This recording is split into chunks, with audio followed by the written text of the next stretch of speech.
সূর্য কার? সূর্যের আলো কার? সূর্য সৃষ্টি করেছেন কে?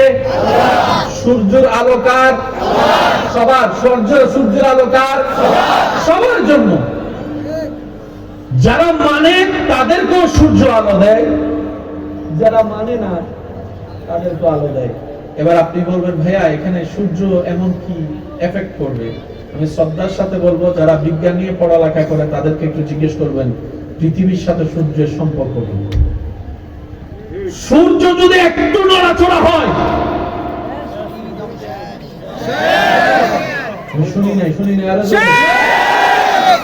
সূর্য যেটাকে আপনি আমি শুধু টর্চ লাইটের মতো মনে করি, পুরা সৌরজগতের কেন্দ্রবিন্দুর মধ্যে সূর্য অন্যতম পাওয়ারফুল।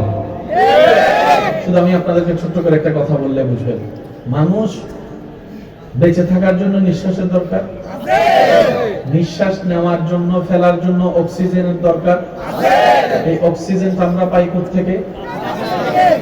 বলেন বলেন বলেন। আপনি একটা গাছ রোপণ করবেন যেখানে সূর্যের আলো পড়ে, আর একটা গাছ রোপণ করবেন যেখানে সূর্যের কোনো আলোই পড়ে না। দুইটার পার্থক্য আপনি নিজেই পার্থক্য করে দেখতে পারবেন। সূর্যের আলো যেখানে পড়ে সেই গাছগুলো শক্ত হয়, মজবুত হয়, জীবিত হয়। আর সূর্যের আলো যেখানে পড়ে না সেই গাছ কখনো ভালো অ্যাক্টিভেট হয় না। মানুষ প্রাণী বাঁচার জন্য গাছের দরকার, আর গাছের ভিতরে আল্লাহ এমন একটা সিস্টেম করেছেন, রব বলে যাও গাছ উদ্ভিদ প্রাণীকে অক্সিজেন দাও। এবার আমার যুবক ভাইরা আমাকে একটু উত্তর দিবেন, অক্সিজেন কোনটা আর কার্বন ডাই অক্সাইড কোনটা? একটু খেয়াল করবেন। মাশাআল্লাহ, নেওয়াটা ফ্রেশ, ফেলাটা বিষ। নেওয়াটা ফ্রেশ, ফেলাটা বিষ। এই বিষগুলা যদি পৃথিবীর এত প্রাণী যে নিঃশ্বাস ফেলতেছে সারা পৃথিবীতে ধ্বংস হয়ে যাওয়ার কথা কোটি কোটি বছরে, রব বলে যে না, সিস্টেম আমি করেছি। সুবহানাল্লাহ।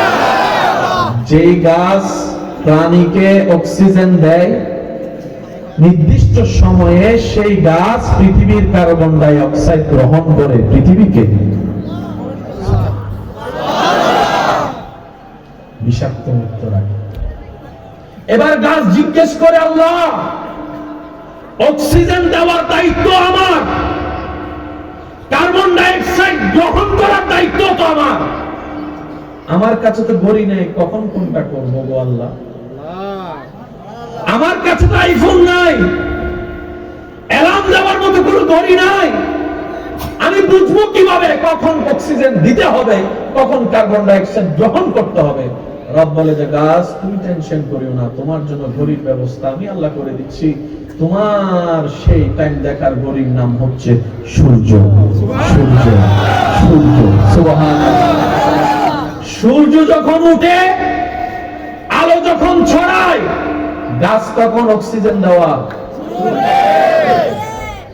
সুবহানাল্লাহ। আরেকটু জোরে বলেন সুবহানাল্লাহ। সেজন্য সারা দিনের অক্সিজেন একরকম, ফজর বেলার অক্সিজেন আরেকরকম। সুবহানাল্লাহ। যাদের আমার মতো গুনাহ বেশি সওয়াব কম তারা সুবহানাল্লাহ বলেন, আর যারা জান্নাতি হয়ে গেছে একটাও সুবহানাল্লাহ কোন বলেন সুবহানাল্লাহ। আর একটু মহব্বতের আওয়াজে বলেন সুবহানাল্লাহ। অক্সিজেন ছাড়া কোন প্রাণী নিঃশ্বাস নিতে পারবে না। কাপড় ছাড়া 6 মাস বাঁচতে পারবেন, কিন্তু আপনি নিঃশ্বাস ছাড়া একদিন বাঁচা সম্ভব না। 10 সেকেন্ড বাদ আপনার 10 মিনিট বাঁচা সম্ভব না। সেই অক্সিজেনটা যে গাছ থেকে। হায় হায় হায় হায়। সূর্য যখন উঠে অক্সিজেন সাপ্লাই হয়, সাপ্লাই হয়, সুবহানাল্লাহ সুবহানাল্লাহ। যখন সূর্য অস্ত যায় আস্তে আস্তে এই টাইমটাতে কার্বন ডাই অক্সাইড গ্রহণ করছে, গ্রহণ করছে, গ্রহণ করছে। সূর্যকে যদি সরাই দেন, গাছের ডিউটি শেষ, গাছের ডিউটি শেষ মানে আমিও শেষ। সুবহানাল্লাহ। আর একটু জোরে জোরে বলেন না সুবহানাল্লাহ।